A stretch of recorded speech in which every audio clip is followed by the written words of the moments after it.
Welcome to rSlash Today I Effed Up, where OP tells an FBI agent to investigate Deez nuts. Today's episode is sponsored by Cookunity. Look, guys, I got approached by a company called Cookunity for a sponsorship. They said they'd pay me for this sponsorship and send me a week of meals to try out, so how could I say no? Well, let me tell you, I genuinely love this service. Before I even finished my first week of meals, I signed up for another week of meals, and then another. I've been using them for almost a month now, and probably half of all the meals I eat are Cookunity meals. Basically, you just go to the app and browse meals designed by local, skilled chefs. You place your order, the chefs make the dishes, and then that week's dishes are delivered to your door. Easy peasy. I'm not gonna lie, a lot of the reason why I love this service so much is I hate dealing with food. I don't like grocery shopping, I don't like cooking, I don't even really like thinking about food all that much. But with Cookunity, I just spend a few minutes on the weekend selecting my week's meals, and then I get tasty food ready for me all next week. And on top of that, I genuinely like the food. Obviously, I wouldn't have signed up for the extra weeks if I didn't. With every week that goes by, I get a better understanding of the chefs and the dishes I like, so each week gets tastier and tastier. Go to cookunity.com or click the link in the description. Use my code rSlash50 to get 50% off your first order of Cookunity meals to try them out yourself. Today I effed up by telling someone from the FBI to investigate Deez nuts. I work for the USPS as a general clerk. My job involves mostly receiving and paying invoices for contracted vehicle repair work. I got a call that went as follows. Vehicle maintenance, this is OP speaking. Hello, this is Alex from the FBI. I was wondering, how about you investigate Deez nuts? Then I hung up. It was such an obvious scam that I didn't want to deal with it. USPS has its own investigative law enforcement service, so even if there was something, I wouldn't be dealing with the FBI. A few minutes later, my boss walks into my office and asks me, why did I tell the guy investigating contractor fraud to investigate my balls? My coworker had been the point of contact for Alex, the FBI guy. My coworker is on vacation, so all of his calls came to me. The FBI is working with the Postal Inspection Service because this particular contractor had done work for multiple government agencies. To make things worse, Alex is coming to the office to take a look at some paperwork. The only empty desk in this office is the spare one in my office, and he's going to be here for multiple days. Well, that's great, OP. It'll give him plenty of opportunity to investigate your nuts. Today I effed up by accidentally calling my employee a not safe for work name for 3 years. So let me set the stage. I'm an Australian who managed to score a sweet gig working at a resort on a tropical island in Thailand. I have 50 awesome staff members working under me, and wanting to make a great impression, I took the time to learn everyone's names, both their formal names and their nicknames. Now, here's where the colossal screw-up comes in. One of my staff members had the nickname Moaj, which I was told meant China Girl. Eager to be friendly and relatable, I called her by her nickname for 3 whole years. Little did I know, I was actually calling her pubic hair due to the nuances of the Thai tonal language. For 3 long years, I unknowingly called this poor woman a not safe for work name, and nobody corrected me. Finally, one staff member let the truth slip, and I was absolutely mortified. I'd been walking around blissfully unaware of the embarrassment that I had been causing both myself and Moaj. To say that I was devastated is an understatement. Learn from my mistake, folks. When in doubt, stick to formal names. Today I effed up when I had a quick-witted, funny response in a class and was asked to leave. This happened while I was at university in the UK. I studied English, and I was in a seminar discussing a book that we had to read that week. There was one element in this book that apparently touched on prostitution. The class discussion then turned onto the related topic of local prostitution, and the fact that the street adjacent to our campus used to be a notorious red light district. The female professor asked the class, "Can anyone think of a reason why there could have been a sudden change, and that one moment there was prostitution here, and then the next there wasn't?" Okay, I gotta stop right here. OP, I don't know what the joke that you cracked was, but I can just say immediately my mind went to the exact same spot. I'm thinking the joke is because they graduated. Which is a pretty funny joke. I know the responses she was looking for were related to police action, law changes, economic changes in the local community, gentrification of the area, etc. Certainly, I recall thinking that those things would have been acceptable responses, but I screwed up and said something else entirely. So, as the first person to put my hand up in a class where I was the only male out of a dozen or so students, I said, perhaps they all just graduated and moved away? The laugh that I was hoping for absolutely did not appear. Instead, I had every single person in my class giving me a look of disgust, and my professor suggested that if I can't take the subject matter seriously, I should leave. So, yeah, I left embarrassed and a little shell-shocked if I'm honest. Really, I have to read the room a bit more when making public jokes, that's for sure. OP, I've been there, my friend. I was a bit of a class clown in high school and college and even grad school. And I've also been kicked out of class a few times for making stupid, crass jokes. But come on, the joke is right there. It's so obvious and it's so funny. I'm on your side, OP. These people need a sense of humor. I'll tell you this story. This joke didn't get me kicked out, but it's the first joke that I could think of when I think back about my college career. Okay, so one random fact about me, this is not a flex because it's not impressive in the least, but I'm really, really, really good at writing essays. And in pursuing my English degree in college, I swear to God, three separate times, my professor read either my entire essay or part of my essay to the class as an example of how to write a good essay. Anyways, one time, we had an essay and we turned it in. And the professor was really angry because most people didn't write very good essays. And the professor said, okay, listen, everyone, you guys don't know how to write good essays, but one of you wrote a really good essay. So I'm going to read the essay to the class. And I'm not going to say who wrote this essay because I don't want to put them on the spot and it's not appropriate. So I'm going to read this anonymously. And because this has already happened to me at like once before at this point, I knew it was going to be my essay. And of course, she read my essay. And then afterwards, after she was done, I raised my hand and she looked at me and she was like, yes, Dabney. And I was like, wow, that was a really good essay. I think you're right. That's one of the best essays I've ever heard. And she was like, Dabney, okay, fine. This is your essay. And she got a little pissed off, irritated at me, but I don't know. What can I say, man? If the joke's right there, you have to go for it. I wish this were more useful. If there was some job out there where your job was to write academic essays, I'd be a billionaire, you guys. But unfortunately, it is a fundamentally useless skill. So here I am, reading Reddit posts on YouTube instead. Oh, I remembered one time in art class, which I hated, by the way. There was the professor was showing various paintings, and we as a class had to say, what we thought the artist was trying to convey with this. And they had this picture, I couldn't tell you what it was, of this person who was painted with like a bunch of different painting colors. So like blue and green and red, yellow, all these different colors was composing this person. And the professor said, what do you think the artist was trying to convey with this painting? And I raised my hand and I said, I think they're trying to say that this person has a very colorful personality, which the professor did not like and kicked me out of class. Another time,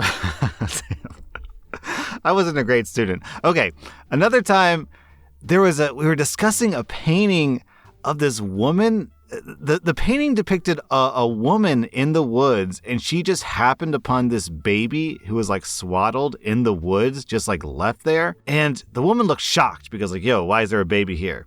And the class was discussing, all the symbolism of the painting and the colors and the mood. It was really dark and unpleasant. And we were discussing the baby's body language. And all I was thinking this whole time was, yo, why are this woman's nipples showing? I don't mean that she was shirtless. I don't mean that her clothing was transparent. She was just wearing like a dress.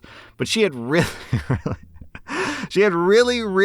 perky, pokey nipples through her dress. And it was just sort of surprising to me because the tone of the painting was really like dark and melancholy. And you got these things just pointing at us. I brought it up with the teacher. I was like, why did the painter choose to make the woman so nipply? As I say it now, I realize how bad it sounds. I was like, why did they choose to make her so nipply? Because the artist had to go out of his way to paint those. That was like an intentional choice. And the dress isn't transparent. So the artist decided, I have to make her nipply here. And the professor got mad at me and told me to leave. But I wasn't even trying to make a joke. I thought it was a legitimate question. If we're discussing the symbolism of the painting, then it kind of begs the question, why did the artist make that decision? I tried to find the painting on Google Images. I wasn't able to find it, you guys. I wish I could show you so you could see, like, oh yeah, wow, that is really obvious, Dabney. Why did the artist decide to make her so perky? Today I effed up by complaining about the music when a nurse/technician was rooting around in my bladder. So, like a year ago, I went to the toilet one night to discover that I was pissing blood. Dismayed, to say the least, I went to the urologist and he's like, yeah, you need a cystoscopy. We did the thing, and he found a tumor in my bladder about the size of a matchstick head. We cut it out, we tested it, and it wasn't cancerous. It was something called a pun limp. I lived to fight another day. What a relief, right? Well, I still have to get this stupid procedure every 3 months to check to make sure if the tumor hasn't grown back. It's called a cystoscopy, and anybody who's not familiar with cystoscopies, it's an outpatient thing where they jam a camera up your urethra, and let's just say it is not comfortable. Well, this morning I'm having another one. The nurse or technician or whatever she's called is up there looking around, and for whatever reason, she decides to turn on the radio. I don't know why she does it, but she does it. I like to think that I'm generally a good sport, so I don't say much, but for some reason, during this 15-minute procedure, every song that comes on is just effing ridiculous. I think the first song that came on was Shake Your Groove Thing, which obviously I'm thinking of my own thing during. Followed by Cuts Like a Knife by Bryan Adams. And If I Could Turn Back Time by Cher. Then Cold as Ice by Foreigner. I had no tumor this time, and she yanks the thing out. I'm relieved, and I leave. I'm like, I can't be the only person on earth who doesn't like this. Oh well, life goes on. Then I get a survey emailed to me from the urology company asking about my experience. I think, okay, this is probably the forum for this sort of thing. I leave very lighthearted advice on this survey. I say, it's kinda weird to have Cher singing while you're getting a camera jammed up your urethra, or something like that. And not even 2 minutes later, the technician's boss calls me to apologize on her behalf and say that things were handled. I insist that she did a great job, and probably wasn't even considering the music, and that it wasn't her fault. And what the hell did you mean things were handled? It's just not that big of a deal. The boss tells me that they put this woman on indefinite leave of absence over this. And I'm like, what the F, lady? That's not fair. Is this something that's happened before? Surely I can't be the only reason. I'm not at liberty to say that, the boss says. And then, I guess because I copped an attitude with her, she gets off the phone. I feel terrible. I'm angry. My dong hurts. Also, I'm surely part of a class now on what not to do at a urology clinic. Today I effed up when I learned the language that my girlfriend speaks when she gossips with her friends. My girlfriend is South African. Her native language is Afrikaans. I've been learning how to speak Afrikaans without my girlfriend knowing. I secretly applied for online courses that I've been using on and off for more than a year now. My plan was to surprise my girlfriend and her family with my Afrikaans when I finally meet her parents in person for the first time later this year. I never intended to eavesdrop or anything, but learning Afrikaans in secret accidentally exposed me to sensitive information that my girlfriend was sharing on the phone with her Afrikaans-speaking friends from South Africa. It was gossip that I was not supposed to understand, but eventually I did. This is what I've learned in the past few months. 1. My girlfriend is planning to surprise me on my birthday by reuniting with her high school metal band and putting on a show for me. 2. My girlfriend wants to tattoo the names of literally all the Harry Potter spells on her back, but she doesn't know how to tell me because she's afraid that I'll talk her out of it. 3. My girlfriend casually mentioned that one of the unexpected differences between her glasses and her contact lenses is that when she's on her knees looking up at me with her glasses on, my member looks much bigger compared to what it looks like through her contact lenses, which is why she's keeping her glasses on during intercourse. Ouch. 4. My girlfriend is convinced that my parents are swingers because apparently there are always attractive couples hanging out at my mom and dad's house whenever we visit. 5. My girlfriend secretly finished the entire series of Better Call Saul without me, even though we agreed to finish it together. So now she's pretending to have no idea how that show ends. 6. My girlfriend is thinking about canceling the high school metal band reunion for my birthday because she's no longer sure if it's appropriate to team up with 2 of her exes that are original members of the band. 7. My girlfriend expects that her dad won't like me. I would have preferred not knowing most of these things, to be honest, but there's no way for me to unlearn Afrikaans, so now I'm cursed with knowing too much while having to pretend that I know nothing. OP, I don't know if I could handle the whole Harry Potter spells on her back, because this is such a stupid joke. I'm sorry, okay? Because when you're hitting it doggy style, all I could think about is ejaculus on your baculus. Today I effed up by being deaf in a bathroom. This happened pre-pandemic, back when working in an office was the norm, but it occurred to me this morning that you might get a laugh from it. I used to work in this 4-floor office building, home to about 1,000 people, with a large bathroom on the east and west ends of each floor. One day, I had to go pee, so I walked into the bathroom. In my peripheral vision, I noticed a man walking behind me, so I casually held the door open for him, but without really looking at him. I wasn't even really holding it, just an extra shove so it stays open longer. You all know the move. I walked up to one of the urinals. They were all open, so I just grabbed a random one. The man behind me did not go to the urinals. He didn't go to the stall. He didn't go to a sink. He just stood behind me weirdly close. I felt very uncomfortable, but didn't say anything.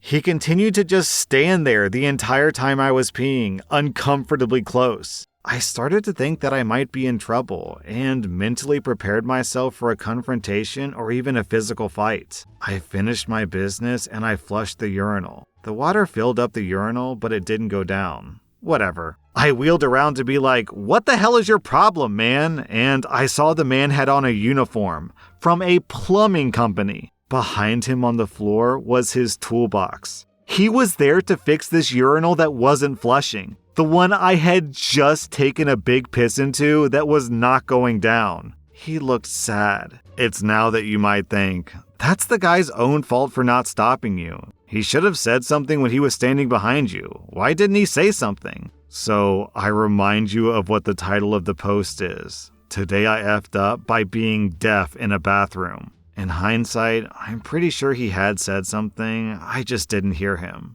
That was rSlash Today I Effed Up, and if you like this content, check out my Patreon where I publish extra episodes. Also, hit that subscribe button because I put out new Reddit videos every single day.